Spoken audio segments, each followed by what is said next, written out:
नमस्कार दोस्तों, ब्लडी सत्य के एक और दिल दहला देने वाले बहुत ही खौफनाक और अनोखे एपिसोड में आप सभी लोगों का बहुत बहुत स्वागत है। मैं हूं निखिल और आज आप लोगों के सामने 5 ऐसे किताबों के नाम लेकर आ गया हूं जिनकी मदद से आपको जादुई शक्तियां मिल सकती है। एक ही लाइन में कहूंगा, जादुई शक्तियां। ये 5 किताबें ऐसी किताबें हैं दोस्तों जिनमें से एक किताब भी आपके हाथ में लग जाए ना तो आप पूरी दुनिया में बहुत कुछ बदलने की शक्ति पा सकते हैं। इससे आपकी जिंदगी आबाद भी हो सकती है और बर्बाद भी हो सकती है। डिपेंड करता है कि आप उसका उपयोग किस तरह से कर रहे हैं उस पर। दोस्तों, मानो या ना मानो, इस दुनिया में ऐसी 5 किताबें आज भी कहीं ना कहीं मौजूद है जो बहुत कुछ बदलने की ताकतें रखती है। अगर आप लोगों के मन में भी कभी ना कभी यह आया होगा कि काश आपके हाथ में कुछ होता तो यह बदल देते, आपके हाथ में यह होता तो वो बदल देते, तो ये वीडियो आपके लिए बहुत काम का है। बने रहिए अंत तक। 5वें नंबर में आती है ग्रीक के जादुई पेपर। दोस्तों, एक ऐसी किताब है जो अब किताब नहीं, सिर्फ पेपर ही बचे हैं। सन 2 BC में लिखी गई एक ऐसी किताब जिसमें भविष्य जानने की शक्ति दी जाती है, जिसमें बहुत सारी विधियां ऐसी भी है जिन विधियों का उपयोग करके कोई भी इंसान एक छोटे बच्चे को, 7 साल से छोटे बच्चे को ऐसी शक्तियां दे सकता है जिसकी मदद से वो बच्चा किसी भी इंसान का फ्यूचर देख सकता है। सुनने में बहुत अजीब लग रहा है लेकिन शायद ये सच है। दोस्तों, ये एक ऐसी किताब है जिसमें ना जाने कितने अनेकों मंत्र, कितनी अनेकों विधियां लिखी हैं, जिसकी मदद से आप इस दुनिया में मौजूद खुफिया दरवाजे को, खुफिया खजाने को खोज सकते हैं, खोल सकते हैं। दोस्तों, इस किताब में एक ऐसे राक्षस का जिक्र है जो बिना सर वाला है, जो हमें एक और पात्र की याद दिलाता है जो बहुत फेमस है। उसके बारे में मैं अलग वीडियो बनाऊंगा। एक ऐसा राक्षस आप काबू में कर सकते हैं। काबू में करने के बाद आप अपना भविष्य जान सकते हैं, काला जादू सीख सकते हैं। उस काला जादू का उपयोग करके आप बहुत कुछ बदल सकते हैं। 4थे नंबर में आती है द ब्लैक बुलेट बुक। एक ऐसी किताब है जिसे 18वीं सदी में फ्रांस में लिखा गया था। माना जाता है कि नेपोलियन के आर्मी का ही एक सदस्य था जो इजिप्ट के दौरे में गया हुआ था। इजिप्ट के दौरे के दौरान उसे कुछ ऐसे लोग मिले जो ब्लैक मैजिक पर विश्वास करते थे, काला जादू करते थे, मरे हुए लोगों को वापस से जीवित कर देते थे। किसी को प्रताड़ना देने के लिए, किसी के मुंह से कुछ उगलवाने के लिए वो काली शक्तियों का उपयोग करके उसे सच बुलवा लेते थे। वो बहुत हैरान हुआ, वापस लौटा, एक किताब लिखी, उसमें काफी सारे मंत्र लिखे। अब वो मंत्र कहां से पता चले? वही लोगों के साथ समय बिताकर। और जो कुछ भी उसने सीखा, जो कुछ भी विधियां, जो कुछ भी मंत्र, वो सारी विधियां, सारे मंत्र, सारे तरीके एक किताब में उतार दिए और उस किताब का नाम रखा द ब्लैक बुलेट बुक। माना जाता है कि इस बुक में कुछ ऐसे ताबीज बनाने के तरीके हैं जिनकी मदद से आप जिन्नातों को वश में कर सकते हैं। इस किताब में जो कुछ भी लिखा गया है ना, वो गोल्ड, सिल्वर, ब्रॉन्ज और सिल्क या फिर जादुई शाही से लिखा गया है। इसलिए माना जाता है कि यह बहुत ही ज्यादा अनोखी किताब है। ये इतनी आसानी से किसी को नहीं मिल सकती।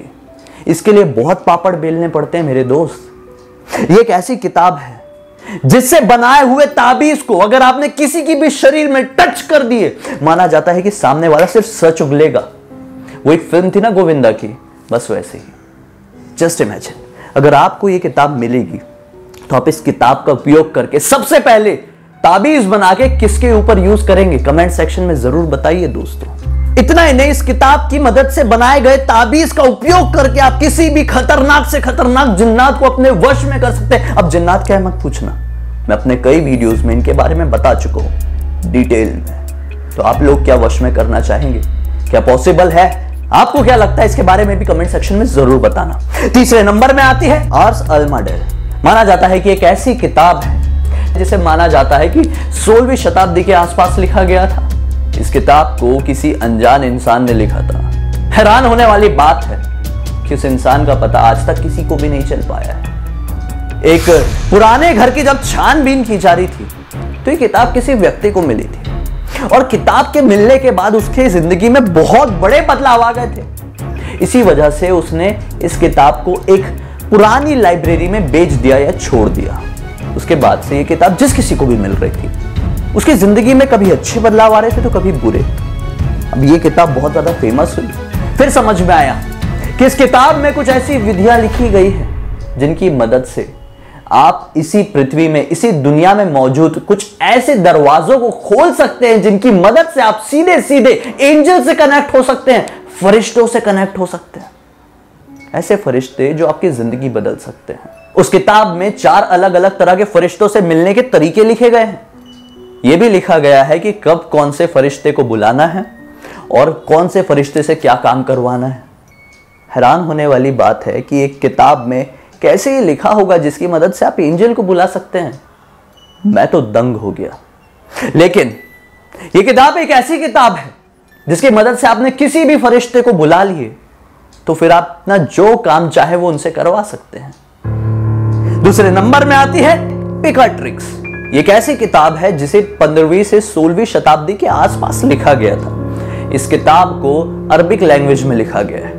माना जाता है कि इस किताब में ज्योतिष शास्त्र और तांत्रिक वाली शक्तियों का एक अनोखा मेल जोल आपको मिलेगा। इस किताब में कुछ ऐसे मंत्र, ऐसी विधियां लिखी गई हैं जिनकी मदद से आप बड़े से बड़े शैतान को हरा सकते हैं। कुछ ऐसी चीजें बना सकते हैं जिनकी यूज करके आप बड़े से बड़े शैतान में अपना राज कायम कर सकते हैं। लेकिन वो विधियां बहुत आसान नहीं है। वो विधियां इतनी घिनौनी है, इतनी ज्यादा अजीब है कि मैं अपने YouTube में, अपने वीडियो में उनका तरीका नहीं बता सकता, उनका नाम नहीं बता सकता। वो बहुत ही भद्दी और घटिया विधियां हैं दोस्तों। लेकिन मैंने ये नोटिस किया, जब कभी भी कोई इस तरह के बड़े पैमाने की काले जादू करने की बात आती है ना, तो इसी तरह की घटिया विधियां ही होती है जिन्हें करने के बाद इंसान बहुत कुछ पा सकता है। लेकिन मैं ऐसी चीजों के सख्त खिलाफ हूं। ऐसी चीजों को बिल्कुल भी नहीं छेड़ना चाहिए। माना जाता है कि इस किताब में लिखी गई विधि का उपयोग करके आप एक ऐसा आईना बना सकते हैं जिस आईने की मदद से आपकी आत्मा ट्रैवल करके दूसरी यूनिवर्स में जा सकती है, पैरेलल यूनिवर्स में जा सकती है, जिस यूनिवर्स में शैतानों का रहना होता है, आत्माओं का रहना होता है, अलग तरह की एनर्जीज का रहना होता है। माना जाता है कि हमारी दुनिया में जो आईने होते हैं वो आत्माओं के ट्रैवल करने का एक जरिया माना जाता है। लेकिन इस किताब की मदद से आप एक ऐसा आईना बना सकते हैं जिसकी मदद से आपकी आत्मा, आपका ऑरा उनकी दुनिया में जा सकता है। जस्ट इमेजिन इसके बाद आप लोग क्या क्या कर सकते हैं। और फिर आखिरकार लास्ट बट नॉट लीस्ट पहले नंबर में आती है रावण संहिता। नाम से आप लोगों को बहुत अच्छे समझ में आ रहा होगा दोस्तों कि यह किताब सीधे सीधे रावण से रिलेटेड है।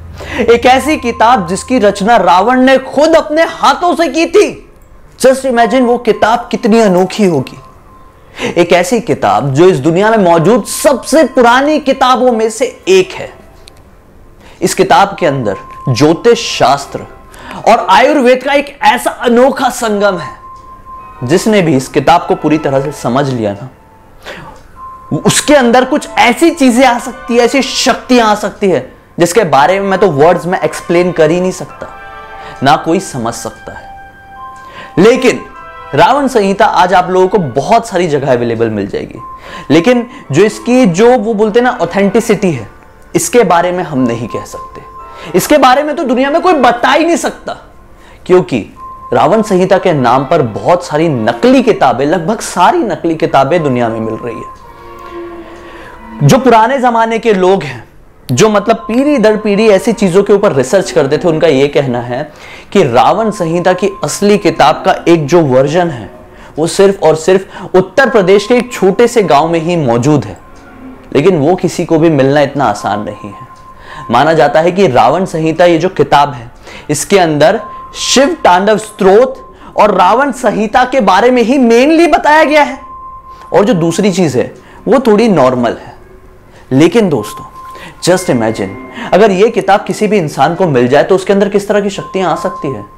अब वो शक्तियों का उपयोग कैसे करेगा, अच्छी तरह से या बुरी तरह से, क्योंकि रावण के पास भी बहुत बड़ी शक्तियां थी, बहुत ज्यादा इंटेलिजेंट था वो। रावण की बात ही कुछ और थी, चारों वेदों का ज्ञाता था, लेकिन उन्होंने अपनी शक्तियों का, अपनी जो दिमाग था उसका उपयोग गलत जगह पे किया था। इसी वजह से उनके साथ ये हुआ। अब डिपेंड करता है कि आपके पास अगर इन पांचों किताब में से कोई भी किताब आ जाए तो आप उनका उपयोग किस तरह से करेंगे। दोस्तों हालांकि कभी कभी तो ऐसा लगता है कि इस तरह की जो जानकारियां होती हैं, ये सिर्फ एक तरह की मनोरंजन करने वाली जानकारियां होती है। लेकिन कभी कभी जब हम भारत के इतिहास में आते हैं, भारत के नाम में आते हैं ना, तो हम सोचने पर मजबूर हो जाते हैं, क्योंकि बहुत सारी ऐसी चीजें जो प्रूव करती हैं कि इस दुनिया में सचमुच में रामायण, रावण, राम, श्री कृष्ण, महाभारत ये सब हुआ करते थे। और जब कोई भी चीज इनसे रिलेट करती है तो हम चाह के भी इसे इग्नोर नहीं कर पाते हैं। खैर, मेरा काम था आप लोगों को सिर्फ जानकारी देना। मैं ये नहीं कहता हूं कि आप लोग मेरी बातों को मानो ही, यूनिवर्सल ट्रूथ तो है नहीं, मैं कोई भगवान तो नहीं हूं जो बोलूंगा सच बोलूंगा, सच के सिवा कुछ नहीं बोलूंगा, ऐसा तो है नहीं। कभी कभी मेरी बातें आप मनोरंजन के तौर पर भी लिया करें, दिल से मत लगाया करें, और अपनी राय जरूर लिख दिया करें कि आपको क्या लगता है कि क्या हो सकता है। मैं तो सिर्फ मनोरंजन कर रहा हूं, आपको क्या लगा कमेंट सेक्शन में जरूर बताइए। मुझसे जुड़े रहना चाहते तो इंस्टाग्राम की लिंक इस वीडियो के डिस्क्रिप्शन बॉक्स में है। अपनी राय जरूर देना मत भूलना दोस्तों कि मैं अगला वीडियो किस तरह का लेके आऊं। पहली बार देख रहे हैं तो चैनल को सब्सक्राइब करके बेल आइकन दबा पे ऑल के ऑप्शन में क्लिक करना, ताकि अगली बार से जब भी आऊंगा उसकी नोटिफिकेशन आप लोगों को मिलेगी। खैर, अगले वीडियो में फिर से मिलते हैं, तब तक के लिए बहुत बहुत धन्यवाद। पहले से जानते हो तो लाइक जरूर कर देना।